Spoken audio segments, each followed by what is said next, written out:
भारत के विदेश मंत्री एस जयशंकर साल के पहले विदेशी दौरे पर नेपाल पहुंच चुके हैं। आप ये जानकर हैरान हो जाएंगे कि नेपाल में इस वक्त चीन के खिलाफ जबरदस्त प्रदर्शन चल रहे हैं।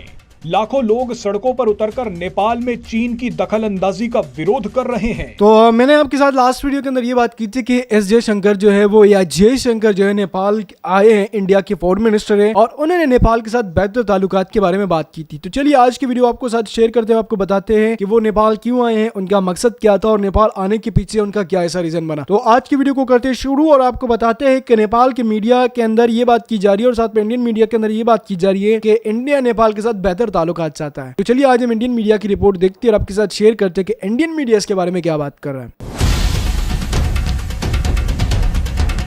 नए साल में भारत ने अपने आस पड़ोस के सभी देशों की मरम्मत शुरू कर दी है। आपने भले ही ध्यान ना दिया हो, लेकिन नेपाल, बांग्लादेश, श्रीलंका, म्यांमार और पाकिस्तान में भारत ने जबरदस्त खेल कर दिया है। ये सभी देश चीन के बहकावे में आकर ऊट पटांग हरकतें करने लगे थे, लेकिन भारत ने सभी का इलाज कर दिया है।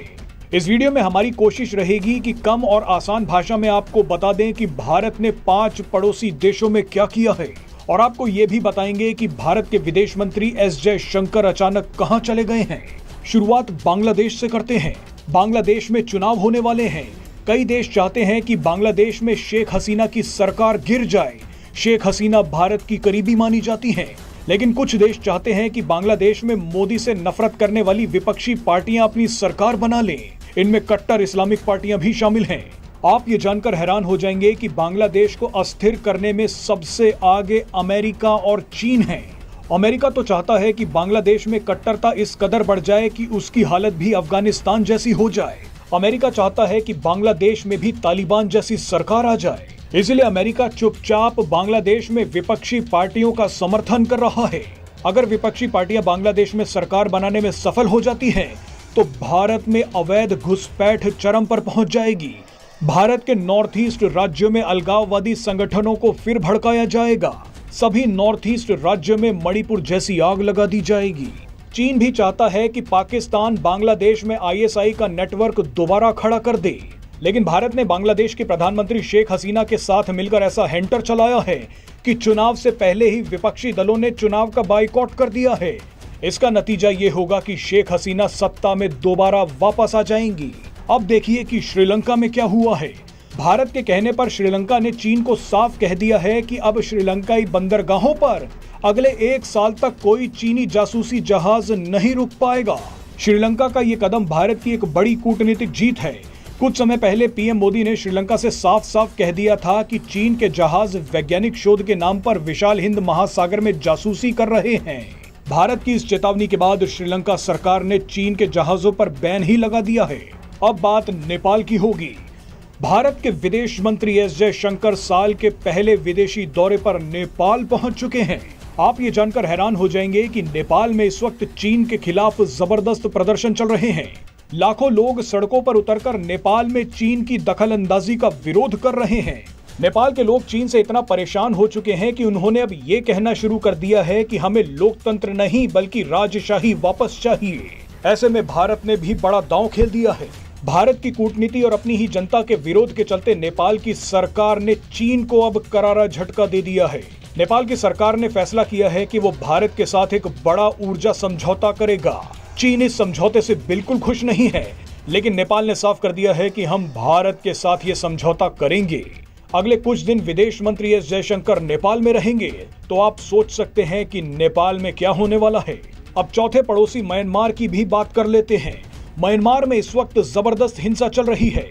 म्यांमार में चीन समर्थक विद्रोही संगठन और म्यांमार की सेना के बीच झड़प चल रही है। हालत इतनी खराब है कि म्यांमार की सेना के सैकड़ों जवान भारत में शरण लेने पहुंच गए हैं। अब खतरा यह है कि म्यांमार भारत के मणिपुर, नागालैंड, मिजोरम और अरुणाचल प्रदेश से सटा हुआ है। भारत को डर है कि चीन म्यांमार के रास्ते भारत के नॉर्थ ईस्ट राज्यों में अवैध घुसपैठ बढ़ाने की कोशिश कर सकता है। इसीलिए मोदी सरकार एक बड़ा फैसला ले सकती है। मोदी सरकार भारत और म्यांमार के बीच फ्री मूवमेंट रिजीम को कुछ समय के लिए रोक सकती है। आपको फ्री मूवमेंट रिजीम के बारे में बता देते हैं। दरअसल म्यांमार की 1600 किलोमीटर लंबी सीमा भारत के मिजोरम, मणिपुर, नागालैंड और अरुणाचल प्रदेश से सटी हुई है। इस सीमा के 16 किलोमीटर के दायरे में मुक्त आवाजाही का समझौता है, यानी भारत और म्यांमार के ट्राइबल लोग 16 किलोमीटर तक बिना किसी वीजा के आ जा सकते हैं, लेकिन अब भारत इस पर रोक लगा सकता है। कई मीडिया रिपोर्ट्स में इस बात का दावा किया जा रहा है। अब आखिर में पाकिस्तान बचा है। पाकिस्तान में क्या हो रहा है वो आप जानते ही हैं। पाकिस्तान में अज्ञात हमलावर भारत का काम कर रहे हैं। इन अज्ञात हमलावरों ने भारत का काम आसान कर दिया है।